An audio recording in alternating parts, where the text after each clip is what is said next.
Drugs case ఇవాళ్టితో ముగుస్తుందా? త్వరలోనే మరో episode ఉంటుందా?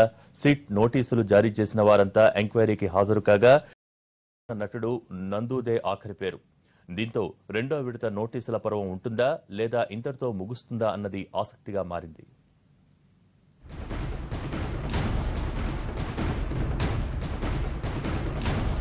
పదకొండు రోజులు సుమారు 88 గంటల పాటు పలువురు టాలీవుడ్ స్టార్స్ ను బృందం వారి నుండి డ్రగ్స్ కేసుకు సంబంధించిన కీలక వివరాలు రాబట్టింది.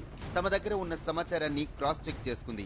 జూలై 19న దర్శకుడు పూరి జగన్నాథ్ తో మొదలైన సిట్ విచారణ ఇవాళ నందుతో ముగియబోతోంది. ఇప్పటి వరకు విచారణ ఎదుర్కొన్న చాలా మంది టాలీవుడ్ ప్రముఖులు సిట్ కు సహకరించామని, అవసరమైతే మరోసారి విచారణకు హాజరయ్యేందుకు అని ప్రకటించారు. కొందరు స్వచ్ఛందంగా బ్లడ్ శాంపిల్స్ ఇవ్వగా మరికొందరు శాంపిల్స్ ఇచ్చేందుకు నిరాకరించారు. వారిలో నవదీప్, చార్మి, రవితేజలున్నారు. అయితే కోర్టు అనుమతితో ఈ ముగ్గురు నుంచి శాంపిళ్లు తీసుకునే ఆలోచనలో ఉంది సిట్ బృందం.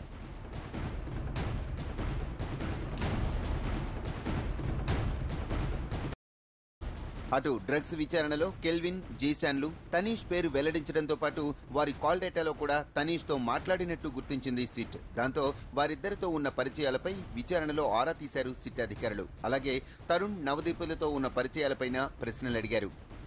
మరోవైపు డ్రగ్స్ కేసులో తన పేరు రావటం కుటుంబ తీవ్రంగా బాధించిందన్నాడు తనీష్. వాస్తవాల్ని గుర్తించాలని విజ్ఞప్తి చేశాడు. డ్రగ్స్ మహమ్మారిని నిర్మూలించడానికి తాను సహకరిస్తానని చెప్పుకొచ్చాడు.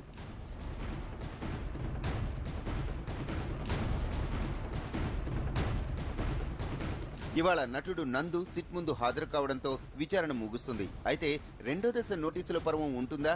ఒకవేళ ఉంటే టాలీవుడ్ తో పాటు ఇతర రంగాలకు చెందిన వారికి కూడా నోటీసులు ఇస్తారా అన్న దానిపై ఇప్పుడు ఆసక్తి నెలకొంది. అయితే ఇక్కడతో విచారణ పర్వం ముగించి విదేశాల నుంచి డ్రగ్స్ సరఫరా చేస్తున్న మూలాలను గుర్తించే పనిలో సిట్ ఉంటుందన్న వాదన కూడా వినిపిస్తోంది. మరోవైపు ఇప్పటి వరకు విచారించిన వారిలో ఎవరిని నిందితులుగా ఉంచుతారు, ఎవరిని సాకులుగా చేరుస్తారు అన్నది కూడా ప్రస్తుతానికి సస్పెన్స్.